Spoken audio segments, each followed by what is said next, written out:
ici même à Montreuil.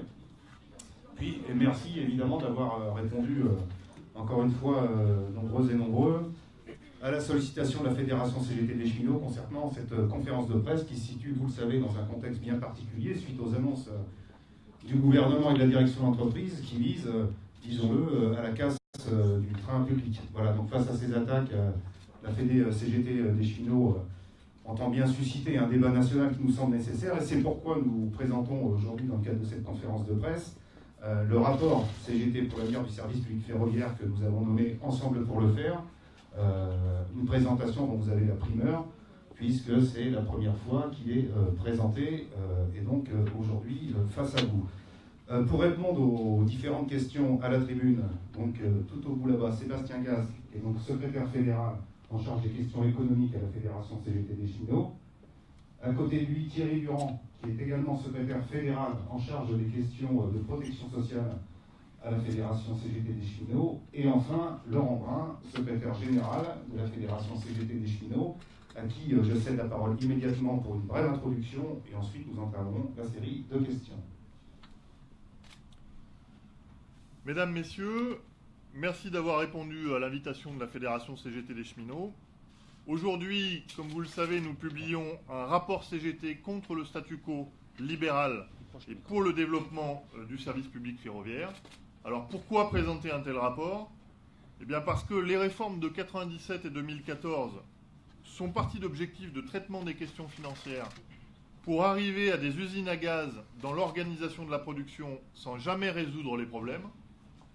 De dysfonctionnement en accroissement de la dette, les libéraux poursuivent la même feuille de route de démembrement de l'entreprise publique, avec 2 entreprises en 1997, puis 3 entreprises en 2014, puis aujourd'hui une perspective d'une multitude d'entreprises avec l'ouverture à la concurrence, le tout accompagné sur la même période d'externalisation, de segmentation interne et autres scléroses de la production.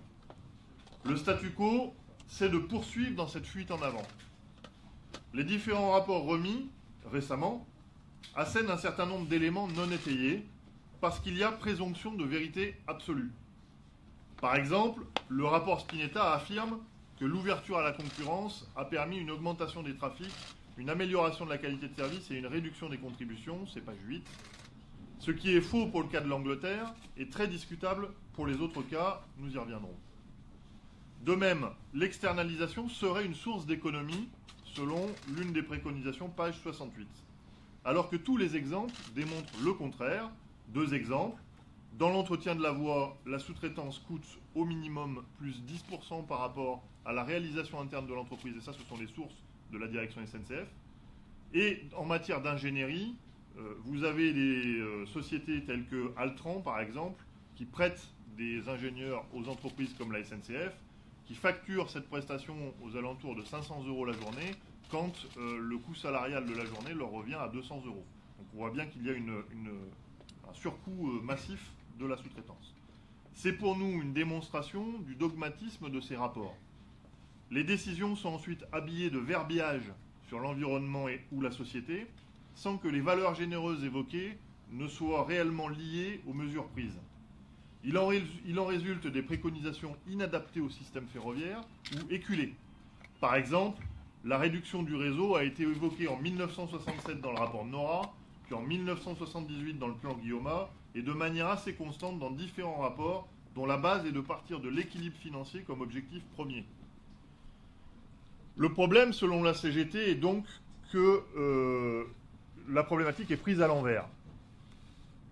La CGT veut donc contribuer au débat public en replaçant les éléments dans l'ordre qui nous semble correspondre à l'intérêt général, c'est-à-dire en partant des besoins des usagers et du pays pour arriver sur les outils nécessaires à répondre à ces besoins en passant par l'attribution de moyens adaptés. Bien sûr, notre organisation syndicale ne dispose ni des énormes moyens de l'État, ni de son accès libre aux informations internes des entreprises. Mais nous nous basons sur le travail d'experts économiques qui ont travaillé pour nos comités d'entreprise et sur le professionnalisme des cheminots, qui est selon nous la plus grande expertise qui soit. Notre rapport présente donc des constats un peu différents de ceux des autres rapports. Il peut y avoir quand même quelques similitudes, mais on a quelques différences. Pour la CGT, les enjeux sont tout d'abord environnementaux, d'aménagement du territoire et de développement industriel. Par ailleurs, le train est plébiscité par les usagers quand on leur donne les moyens d'y accéder dans des conditions satisfaisantes. À partir de là, nous constatons que la politique publique n'est pas conforme aux déclarations, puisque le tout routier est toujours à l'œuvre dans les décisions réglementaires, fiscales ou budgétaires de l'État. Par exemple, l'infrastructure est financée par la puissance publique à 99% pour le mode routier, contre 40% pour le mode ferroviaire. Le transport de voyageurs est financé à 66% pour la route et à 61% pour le mode ferroviaire. Et s'il est plus difficile de déterminer ce rapport dans le transport de marchandises, il est certain que le transport routier bénéficie de plus de défiscalisation et avantages divers que le mode ferroviaire. Il y a donc une contradiction majeure entre les déclarations sur le rééquilibrage des modes et les arbitrages budgétaires.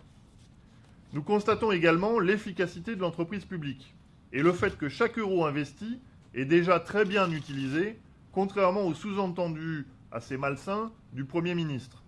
Ce que confirme, par exemple, l'expertise du Boston Consulting Group, qu'on ne peut pas trop taxer d'officine de la CGT.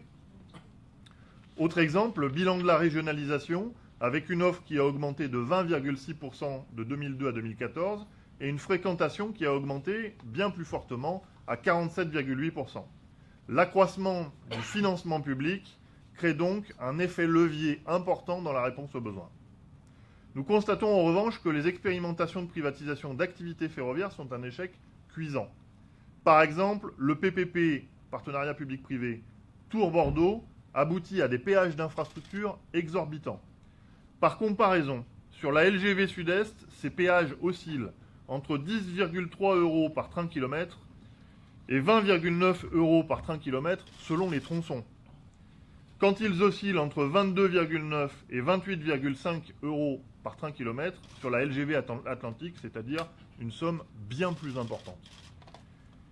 Le surcoût est également confirmé de manière massive dans la sous-traitance de la maintenance de l'infrastructure, des services en gare ou des services administratifs, l'apothéose revenant à l'ingénierie et aux services informatiques. Nous constatons que les exemples internationaux n'offrent d'efficacité supplémentaire que lorsqu'ils sont massivement subventionnés. Par exemple, le cas de l'Allemagne, qui a été cité par le Premier ministre récemment, dont l'entreprise publique a été totalement désendettée il y a plusieurs années, ce qui représente un avantage considérable, et dont le réseau est en bien meilleur état, puisque l'âge moyen y est d'environ 16 ans contre le double chez nous. L'Allemagne va donc consacrer 28 milliards d'euros en 5 ans à son système ferroviaire, ce qui est 20% au-dessus du plan annoncé par le Premier ministre, alors que nous sommes, je le rappelle, dans un pays qui doit rattraper le sous-investissement du passé. Également, l'Allemagne lance un plan de relance du fret qui va passer par un subventionnement supplémentaire de cette activité. Enfin, l'État allemand finance les investissements à hauteur de 60%, ne laissant que 40% à l'ADB, alors que l'État français est dans un rapport inverse et finance, lui, à hauteur de 40%, pour laisser 60% sous la responsabilité de la SNCF. Nous constatons que la concurrence n'est pas obligatoire au regard des textes européens, puisque des exceptions sont prévues, et nous citons les textes, rien que les textes, et non pas leur interprétation par les libéraux de la Commission ou les libéraux français. Nous constatons enfin que l'organisation interne de la SNCF, le cloisonnement par activité et par produit, est à l'origine d'une dégradation importante de la qualité de service et de la sécurité des circulations, qui est à l'origine du mécontentement des usagers. À partir de ces constats, la CGT formule donc plusieurs propositions que l'on pourrait décliner en 4 axes. Premier axe, le besoin d'objectifs politiques clairs. Deuxième axe, l'exigence de démocratisation de l'entreprise publique. Troisième axe, le besoin d'affecter des moyens cohérents avec les objectifs politiques. Quatrième axe, la nécessité d'une organisation de l'entreprise publique tournée vers l'efficacité à répondre aux besoins. Concernant les objectifs politiques, nous sommes effarés que le Premier ministre ne fasse plus aucune référence à une ambition publique de report modal. Le tout routier se confirme dans cette omission, à la fois du rapport Spinetta et des pouvoirs publics. Nous proposons donc un objectif de 25,2% de part modale ferroviaire dans le transport des marchandises à échéance 2050, contre 12,2% dans les documents actuels du ministère, c'est-à-dire contre la stagnation du mode ferroviaire dans le transport des marchandises. Cela suppose un effort considérable puisqu'il faudra passer de 34 milliards de tonnes-kilomètres actuels à 145,2 milliards et cela ne permettra que de modérer la croissance routière en volume.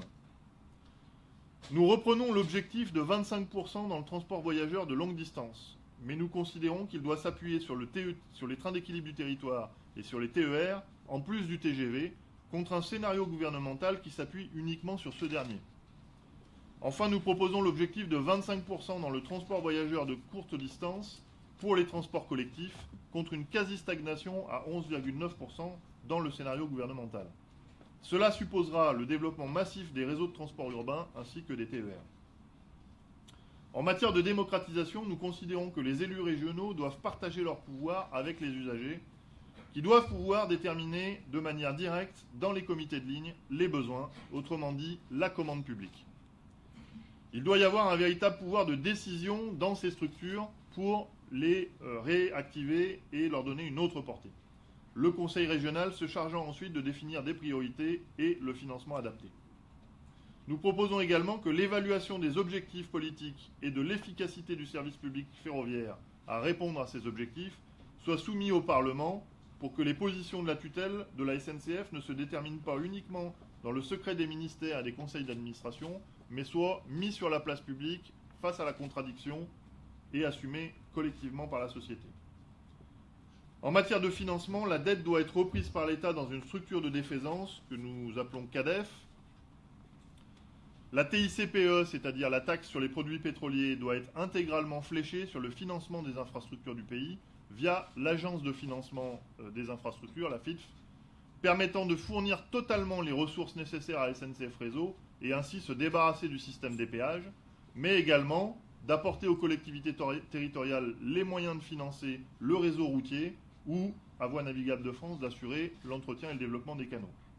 La FIDF pourrait aussi financer les investissements à partir de cette ressource, notamment dans l'objectif du report modal. Nous proposons également de nouvelles ressources pour le service public qui seraient alors en mesure de se développer à la hauteur des enjeux cités précédemment et notamment en proportion des parts modales visées comme nous l'avons indiqué. Enfin, en matière d'organisation de l'entreprise publique, la CGT propose le retour à une entreprise unique, une intégration complète de la production, un renforcement de la maîtrise publique au travers des instances existantes et un respect des contraintes européennes réduit à ce que les textes prévoient en matière de séparation de la gestion comptable et d'indépendance, notamment sur les fonctions essentielles. Il s'agit pour nous de placer la performance en matière de sécurité et de qualité au cœur de l'organisation du système et non plus l'objectif financier. Ce rapport sera remis au Premier ministre dans les prochains jours, puisque son calendrier ne lui a finalement pas permis de nous recevoir aujourd'hui, mais il s'est néanmoins engagé auprès de la Confédération à le faire. Cet après-midi, nous présenterons ce rapport à l'Assemblée nationale, à l'invitation du groupe GDR et devant les députés de plusieurs groupes qui souhaitent en avoir le détail. Je vous remercie et je laisse la parole aux questions. Oui, donc nous allons entamer la série de questions. Précision, si vous pouvez évidemment vous présenter le média pour représenter pour le coup, avant de poser la question, sachant qu'on est sur une petite heure, puisque comme l'a dit Laurent Brun, on a un calendrier relativement chargé aujourd'hui, donc on va essayer de se tenir sur une heure de conférence de presse, si c'était possible, et on sait que ça sera possible. Donc à la première question. Bonjour, Michel Vintrop pour La Croix. Vous évoquiez à l'instant que l'ouverture à la concurrence n'était pas obligatoire selon les textes européens. Vous faisiez allusion à des exceptions. Est-ce que vous pourriez nous donner des précisions ?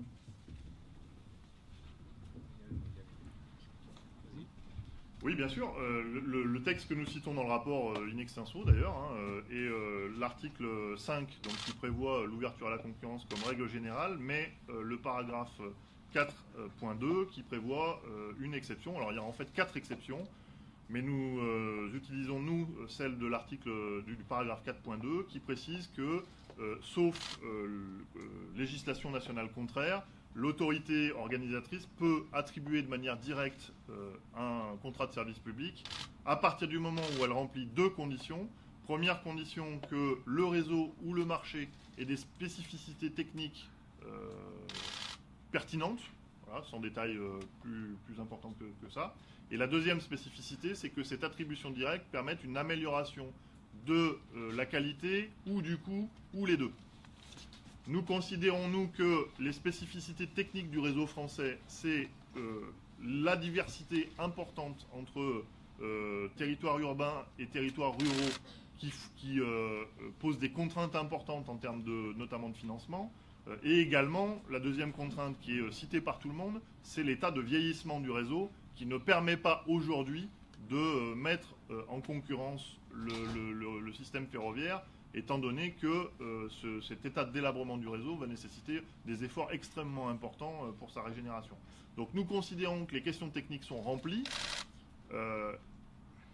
Évidemment, l'objectif d'améliorer le service public doit être un objectif public, donc le deuxième objectif est rempli également. Et cette interprétation est tout à fait confirmée par le rapport Spinetta, puisque le règlement OSP européen fixe la date limite à 2023 pour la mise en concurrence des TER, quoi, hein, pour simplifier.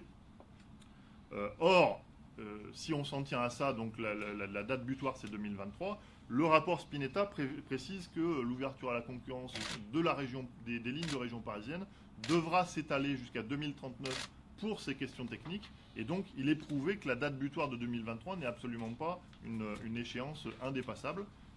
On peut, sur ces motivations et sur ces exceptions, gagner le maintien du service public. Voilà, c'est notre position. C'est ensuite, évidemment, un choix politique du gouvernement, mais ce n'est plus une contrainte technique extérieure. Une autre question ?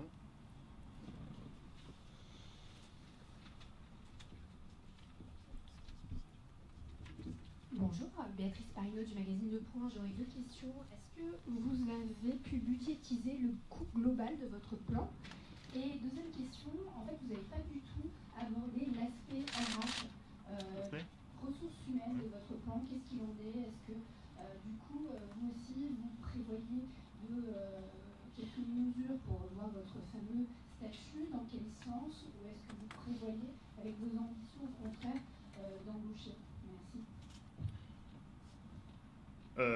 Alors, sur la première partie concernée la budgétisation du... Ah, le coût global du financement. Le coût global du financement, nous l'estimons à 3 milliards supplémentaires pour la puissance publique, tel que c'est à peu près communément admis de partout. Ces 3 milliards sont apportés par deux mesures que nous préconisons au-delà du fléchage de la TICP, hein, qui est finalement une redistribution de l'argent public.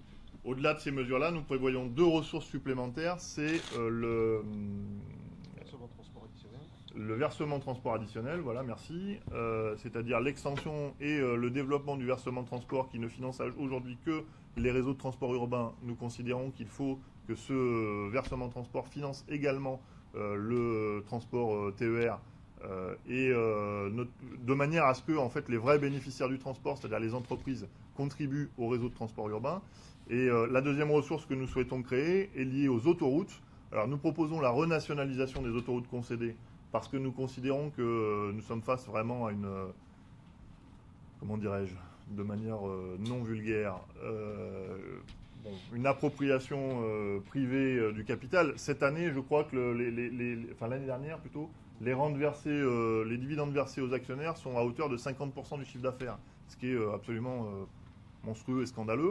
Donc nous proposons cette solution-là. Il est bien évident que le gouvernement a une palette de solutions devant lui. Par exemple, s'il ne souhaite pas nationaliser, puisqu'a priori ça ne fait pas partie de son corpus idéologique, il peut par contre très largement taxer les excédents monstrueux des autoroutes concédées, voilà, de manière à apporter des ressources supplémentaires dans le système. L'idée globale de notre système de financement est qu'aujourd'hui, le mode routier génère des ressources, que ces ressources doivent être affectées à la transition et au transfert modal. Pour ce qui est de la question RH, nous considérons qu'il faudra créer un très grand nombre d'emplois pour répondre aux besoins, qu'à partir du moment où la question du financement est réglée, il y a possibilité de créer ces emplois, mais y compris dans le détail. Par exemple, la réinternalisation de charges sous-traitées amène à créer des emplois de cheminots, mais apporte des ressources supplémentaires, puisque elles sont, la réinternalisation de ces charges nous permet de faire des économies. On estime que, alors c'est variable d'une activité à l'autre, mais on estime que globalement, on doit pouvoir faire autour de 20% d'économies en réinternalisant des charges de travail. Il y a également besoin de pérenniser des emplois qui sont aujourd'hui des emplois permanents, mais qui sont des emplois précaires. Vous avez des volumes permanents de CDD et d'intérimaires à la SNCF dans des proportions extrêmement importantes et en développement constant, qui nous paraît nécessaire de stabiliser. Et pour ce qui est de la question du statut, je vais répondre par une petite boutade. Je pense qu'effectivement, il faudra le modifier pour l'améliorer un peu, parce qu'il y a quand même encore quelques points négatifs.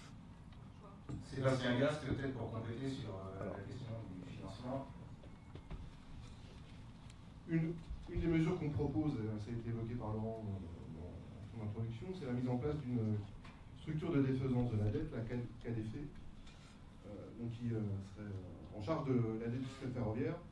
Ce mécanisme libère directement le système ferroviaire de 1,7 milliard d'euros d'intérêts annuels. Donc c'est 1,7 milliard d'euros supplémentaires disponibles pour investir et aller vers les objectifs qu'on se fixe. Par ailleurs, cette CADEF, pour épurer la dette, pourrait, elle, avoir de nouveaux financements. Ça a été évoqué la question des autoroutes, mais il y a aussi la question d'une taxe poids lourd. Et observons en l'espèce qu'il y a une directive européenne, Eurovignette, qui prévoit la mise en place de taxe poids lourd, qui n'est toujours pas à l'œuvre en France. Donc on voit qu'il y a des manières un peu différenciées d'apprécier la transposition du droit européen sur le territoire national.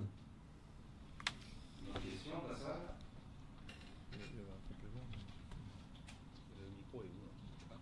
Je te donne le micro, Laurent. C'est celui-là. Ouais. Alors. Là, il faut que tu répondes dans le micro pour le. Oui. Il y en a là.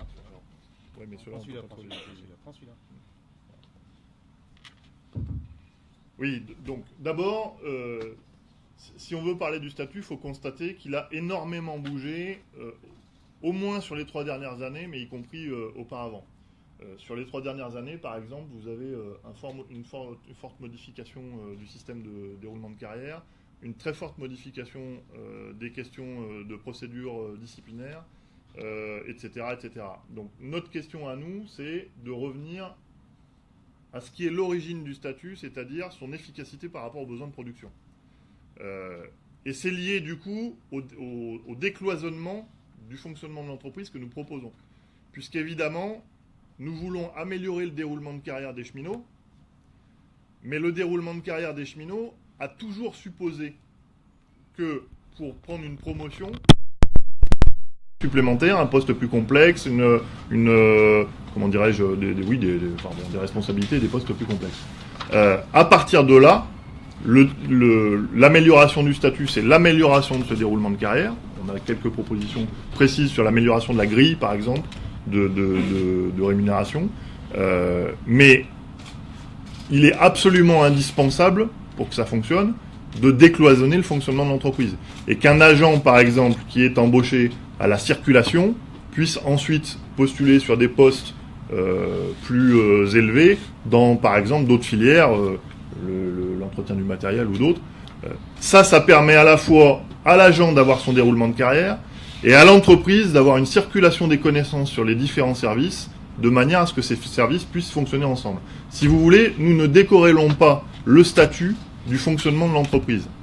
Et c'est le problème d'aujourd'hui, c'est que le fonctionnement de l'entreprise a été très largement transformé, que le statut du coup se trouve en porte-à-faux par rapport à cette transformation. Si nous voulons revenir à l'efficacité de l'entreprise publique et à l'efficacité de ce statut, qui pour nous n'est pas un coût, mais au contraire une ressource, il faut remettre les deux en adéquation. Par exemple, sur le statut, nous avons tenté de chercher la source du surcoût qui est précisé par le Premier ministre, les fameux 30%, 30% de plus. Aujourd'hui, personne n'est capable de nous donner la source.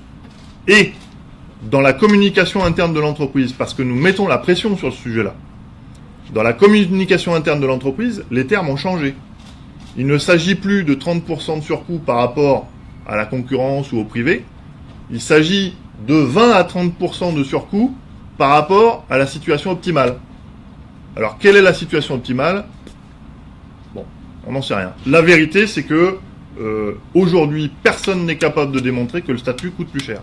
Ce qui a été fait, et c'est en lien avec ce que je disais sur la corrélation entre les postes et le statut, ce qui a été fait, c'est un rapport, je dirais, bête et méchant, entre vous entrez à la SNCF à tel niveau, à la fin de votre carrière, par le déroulement, vous arrivez à tel niveau. Donc, il y a un surcoût de X%.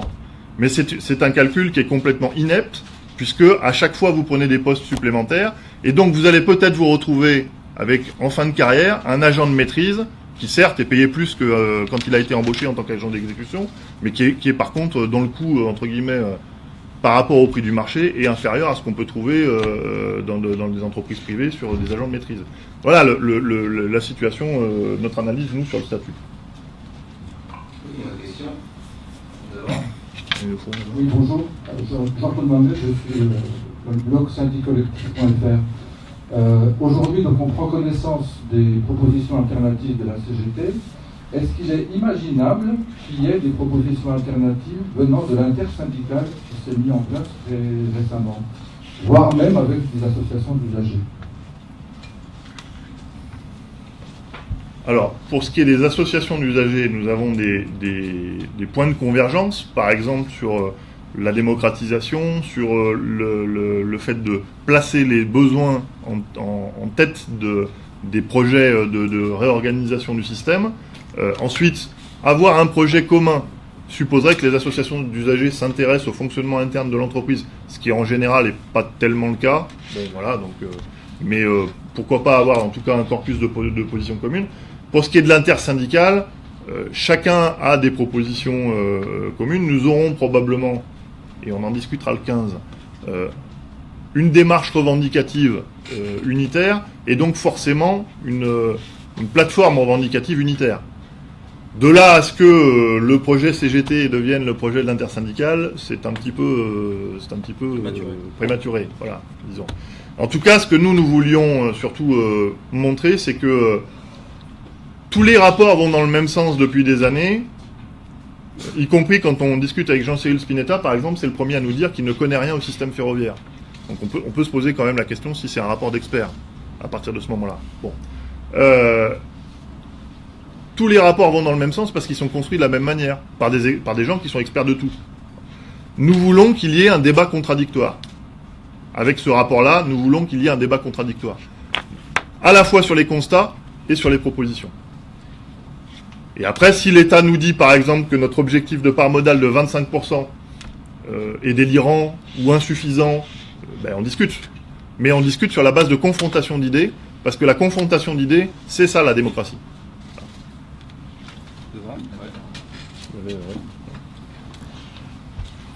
Ludovic Filet pour Ensemble.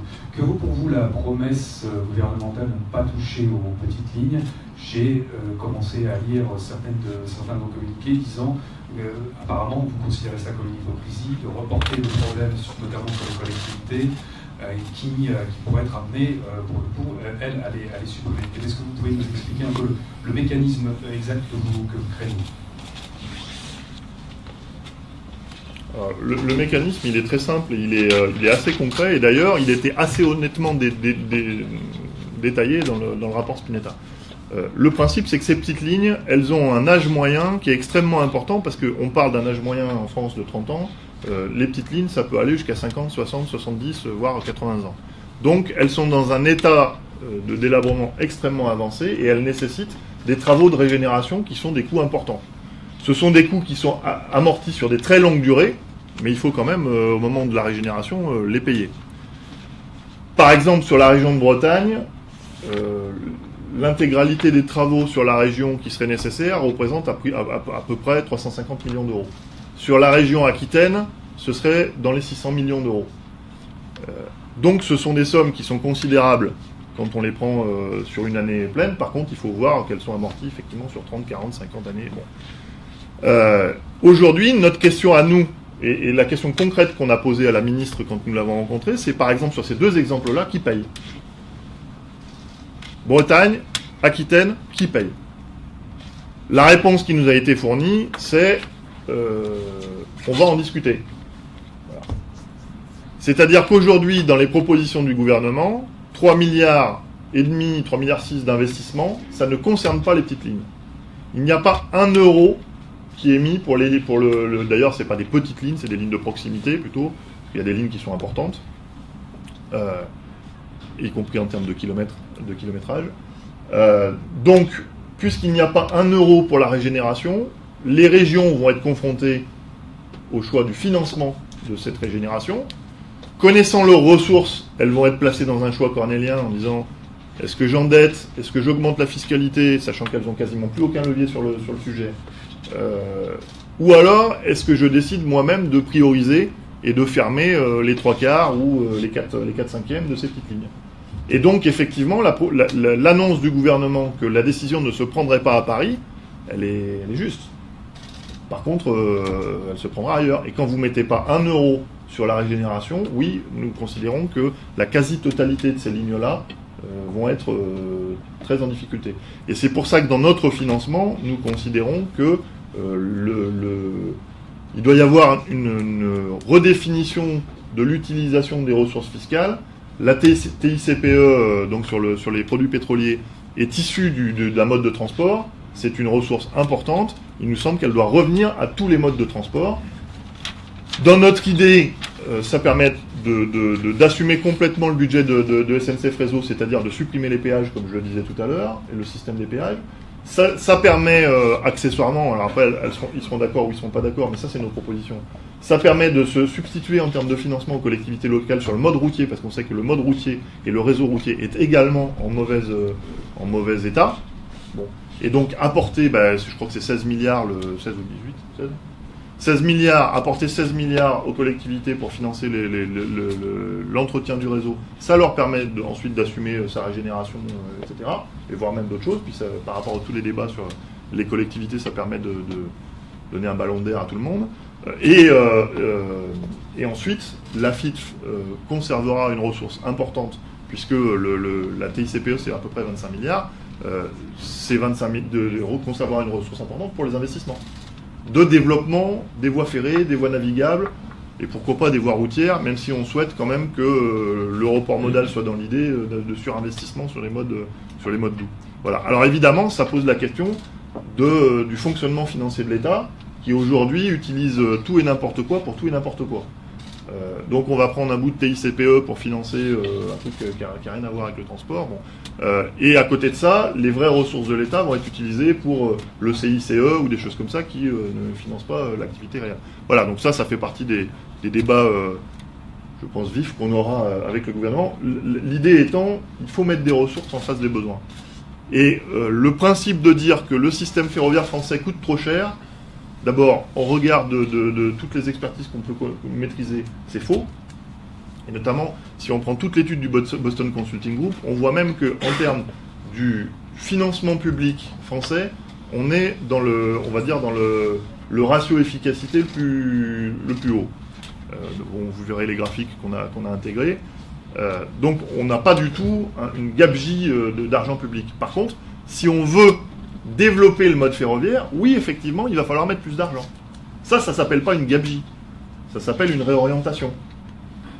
Et si on ne met pas plus d'argent, voire si on en met moins, ça veut dire qu'on fait un choix politique. C'est le choix politique du tout routier. Et dans ce cas-là, il faut l'affirmer comme ça. Mais on ne peut pas dire, avec moins, on va faire 10 fois plus. Ça, c'est pas possible. Un complément, Sébastien Gasque. Oui, sur l'avenir des petites lignes, effectivement, le Premier ministre a annoncé on ne retient pas la proposition de fermeture des lignes de rapport. Pour autant, il n'y a aucune mesure qui est annoncée pour financer ces lignes. Et on sait bien que c'est la question. Et quand on regarde de près le rapport de juillet 2016, de projection de la demande de transport du gouvernement, ça a été dit aussi en introduction, qu'est-ce qui est prévu dans un contexte où le transport voyageur va croissant, hein. Ce qui est prévu sur les longues distances, c'est le modèle de croissance pour le ferroviaire, c'est le TGV uniquement. Le TER et les grandes lignes diminuant. Donc c'est bien un rapport qui anticipe la fermeture des petites lignes, puisqu'il se concentre sur les axes TGV. Et c'est la même chose sur les trajets de courte distance.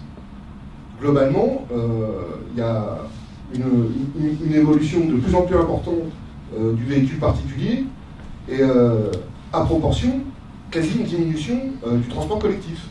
Donc on voit bien très clairement que cette projection, c'est dans un cadre où un certain nombre de petites lignes ont disparu. Sinon, ça devrait se traduire par des chiffres d'évolution, pas uniquement sur le TGV, mais aussi à minima sur le TER. Une question de la salle. Ici devant. Merci. Donc, si j'ai bien compris, vous avez utilisé vous avez demandé au transport routier qui est très subventionné de participer à un effort financier global pour le transport. Enfin, est-ce que vous avez discuté de ça avec vos collègues des entreprises du transport routier? C'est une première question. Et deuxième question, pour le moment, dans vos réponses à la réforme du gouvernement, il n'est pas question de grève, si j'ai bien compris, il est question d'une manifestation nationale le 22, vous rencontrez le cas. Est-ce qu'à un moment donné, ce mot-là va arriver? Est-ce que vous allez sortir cette arme en quelque sorte? Deux questions dans une qui n'ont pas de lien, donc on va répondre aux deux. Pour la première, Sébastien Gasque, et ensuite pour la deuxième, Laurent Brun. Non, on ne demande pas aux transporteurs routiers de financer le système. Qu'est-ce que la TICPE? C'est finalement une taxe qui est, entre guillemets, une taxe écologique, dont on ne dit pas non, puisqu'on taxe l'utilisation des produits pétroliers pour les moteurs, hein, ou pour le chauffage. Donc il semble que quand même il y a quelques intérêts concernant l'environnement qui doivent nous guider pour changer un peu de modèle. Je crois que c'est un débat large dans lequel on est entré depuis un moment. Donc c'est pas directement les transporteurs routiers qui vont financer, d'autant plus... Vous avez évoqué la taxe poids lourd. On a évoqué... pour l'instant, elle n'existe pas. On a évoqué la taxe poids lourd parce que au niveau européen, il est prévu une directive Eurovignette. Donc un jour ou l'autre, si on en croit le droit européen et la transposition française, il faudra quand même qu'il y ait une transposition. Pour l'instant, la directive existe toujours. Donc nous, on se projette dans ce contexte tel qu'on le connaît. Pour autant, sur la TICPE, donc qui taxe les produits pétroliers, les transporteurs routiers ils participent peu, en réalité, puisqu'il y a beaucoup d'exonérations de TICPE, partie du transport routier exonéré, partie du transport aérien exonéré, et par ailleurs, il y a des abattements sur la TICPE pour le transport routier. Donc, en l'état, non, c'est pas directement le transport routier qui va financer le ferroviaire, loin s'en fout. Oui, un petit complément sur les relations avec nos camarades des transports. Nous ne proposons pas non plus de faire disparaître le camion. D'abord parce qu'on n'en aurait pas la capacité, et puis ensuite parce que c'est pas la logique. Notre logique à nous, c'est la complémentarité des modes. Quand nous parlons d'une augmentation du volume du fret ferroviaire de 34 à 145 milliards de tonnes-kilomètres, ça n'aboutit pas à une baisse du transport par camion. Le transport par camion, selon les projections du gouvernement, continue à augmenter à hauteur de 100 milliards de tonnes-kilomètres.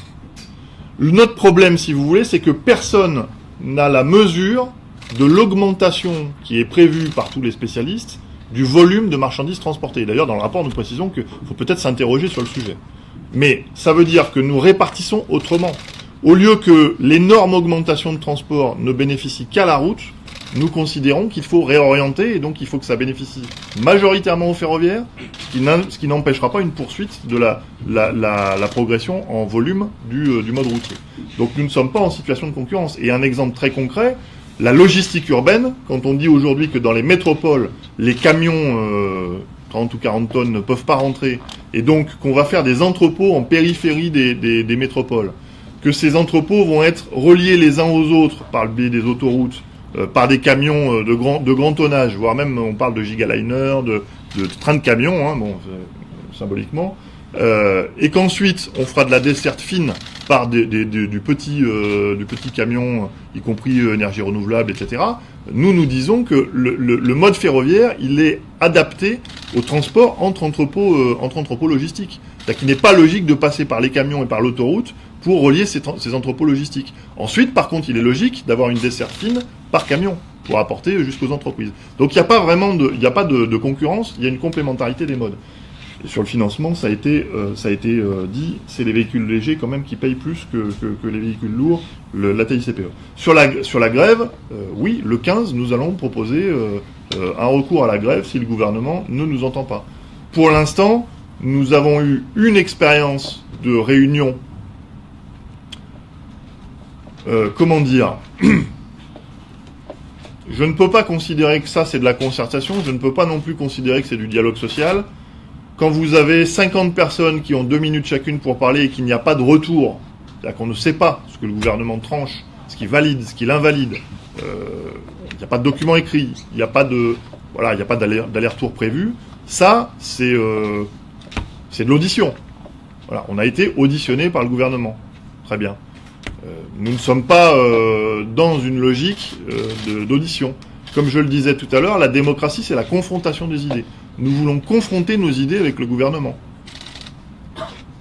Si le gouvernement a l'air d'être dans la logique de nous auditionner tous, et puis à la fin de finalement mettre en place un projet de loi tel que le président Macron l'a défini il y a quelques mois, ce qui semble être à peu près le scénario, oui, nous allons être en conflit. Et le 15, nous prendrons une décision. Voilà. Une autre question à ça.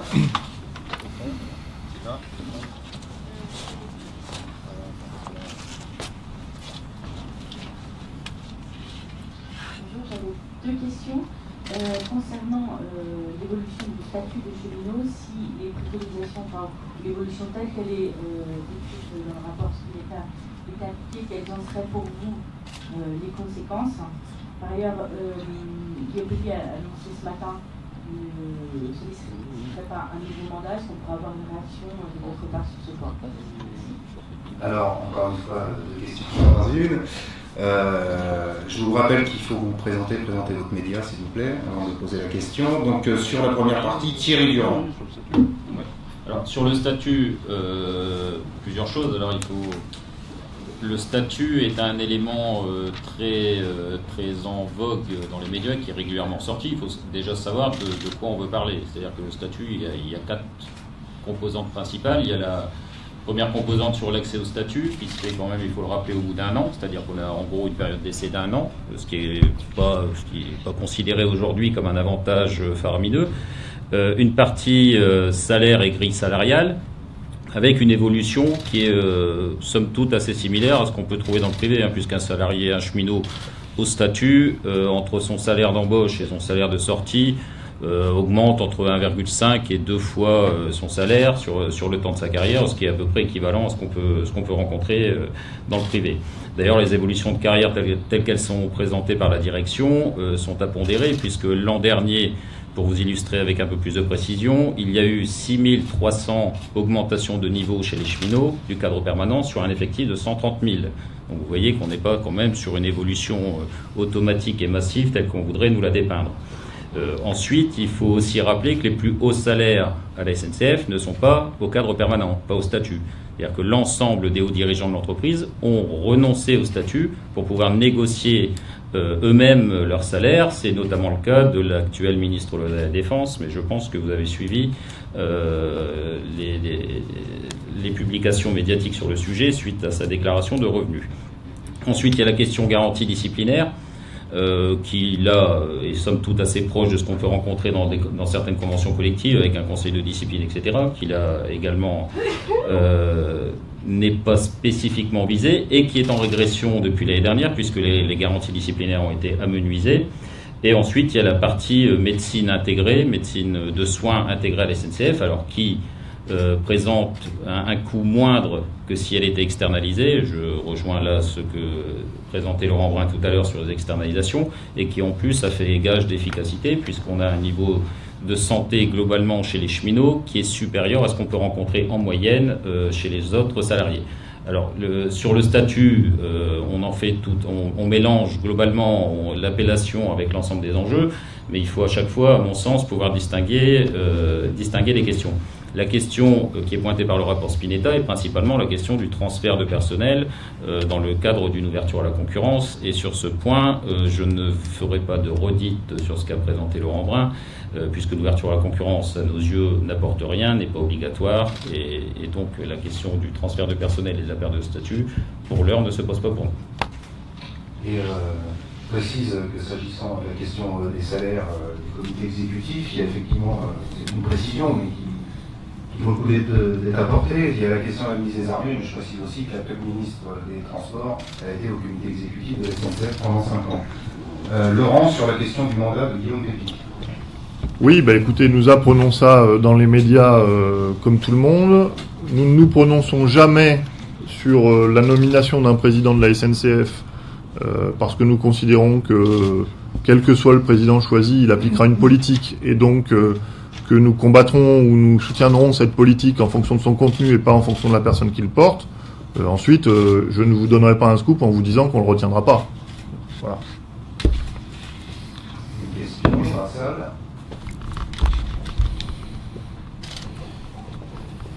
Y a-t-il des questions? Oui.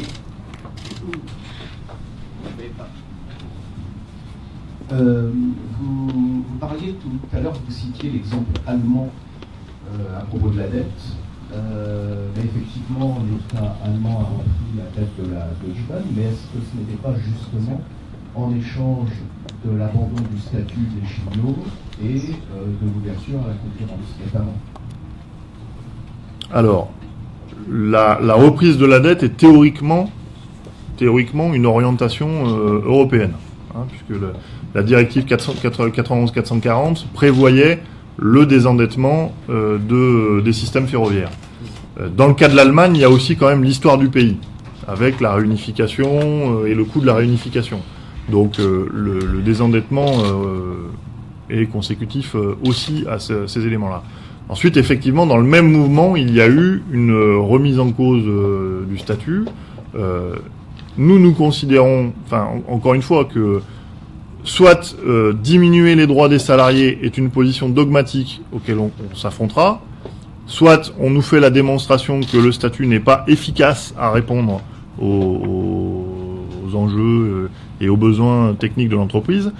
Mais dans tous les cas, nous ne lions pas, nous ne lions pas le statut avec les questions financières.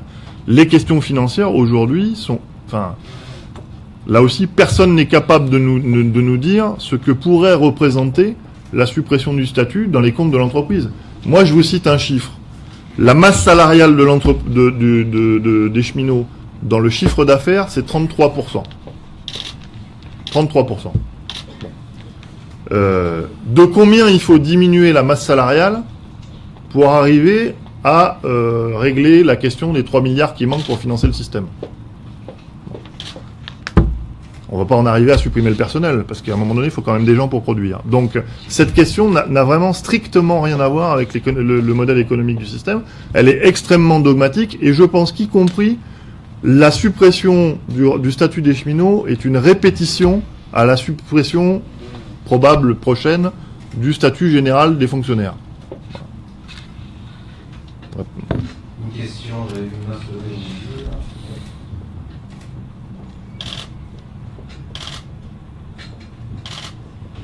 Bonjour, Elisabeth Roland de l'AFP. Tout à l'heure, quand vous avez parlé du 15 mars de cette réunion de l'intersyndicale, vous avez dit que vous prendriez une décision vision commune, mais également que vous pourriez proposer un projet commun. La question c'est est-ce que vous voyez votre syndicat d'ici le 15 mars? Et autre question, toujours sur cette date, pourquoi le 15 mars, puisque la concertation se déroulera en avril? Alors, pourquoi le 15 mars? Alors ça, c'est les paradoxes du système qu'a choisi le gouvernement de concertation. C'est-à-dire que le projet de loi d'habilitation sur les ordonnances sortira théoriquement au Conseil des ministres du 14 mars. Nous souhaitons baser notre action sur les projets du gouvernement et pas sur les fantasmes. Donc nous attendons d'avoir le projet de loi d'habilitation pour déclencher le conflit. Dans la même veine, vous avez noté que Guillaume Pepy devrait remettre le 15 mars un projet d'entreprise à la ministre. Donc, nous aurons l'intégralité des projets sur la table, et à ce moment-là, on discutera en fonction de ça du conflit organisé. Dans un conflit, il y a évidemment des revendications. Donc, nous allons établir une plateforme commune de revendications. Et pour ce qui est des échanges avec nos collègues syndicalistes, ils sont quasiment quotidiens, puisque nous n'avons pas que l'interfédéral du 15 mars. Nous adressons aujourd'hui un courrier au ministère unanime. Nous avons un certain nombre de démarches unitaires. La manifestation du 22 fera finalement l'objet d'un appel unanime des organisations syndicales. Donc nous sommes en contact quotidien avec nos partenaires des autres organisations syndicales. J'ajoute que dans la préparation du 15, nous sommes aussi en contact très régulier avec nos bases syndicales. Et l'idée, et c'est pas que l'idée, c'est le fonctionnement de la CGT, c'est que nous aurons une conférence, comment on appelle ça, une audioconférence avec nos représentants régionaux en territoire avant le 15 pour avoir le mandat de ce que nous porterons le 15 à l'interfédéral.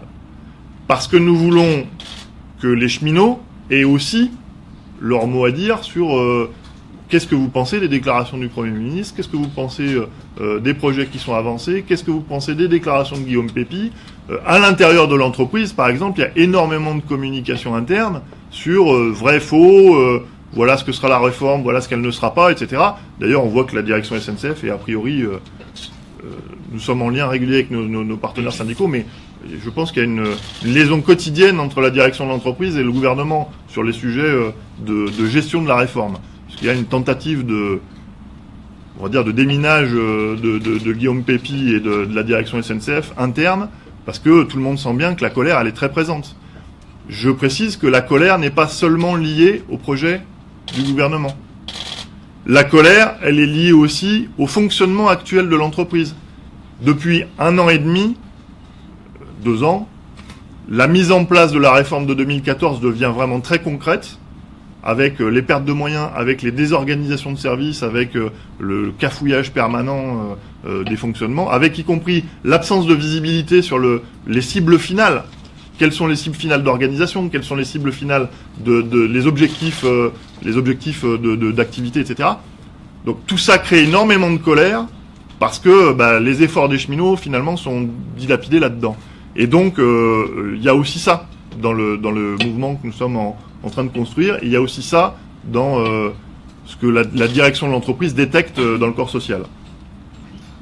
2 dernières petites questions.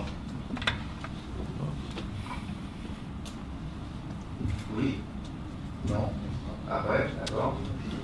Y a-t-il encore 1 ou 2 questions? Sinon on peut s'arrêter là, il n'y a pas de souci. Donc, si on s'arrête là, ce que je vous propose, avant de vous lever, non, c'est juste puisque je pense qu'il y a un certain nombre d'interviews de Laurent dans la foulée. Au regard des plannings, du délai qui nous est imparti et du nombre présent ce matin, je vous propose que ça soit commun, que Laurent vienne ici, là où se trouvent nos collègues, et qu'il y ait un interview qui soit commun et que vous preniez le son et les images tous en même temps, sinon, si on passe tous les uns après les autres, ça va être très compliqué et surtout très long. Et vous comprenez évidemment qu'il y en a des délais à tenir. Je vous remercie pour votre présence en tout cas. Monsieur Gasque, par contre, après on pourra faire aussi. Oui. Ouais.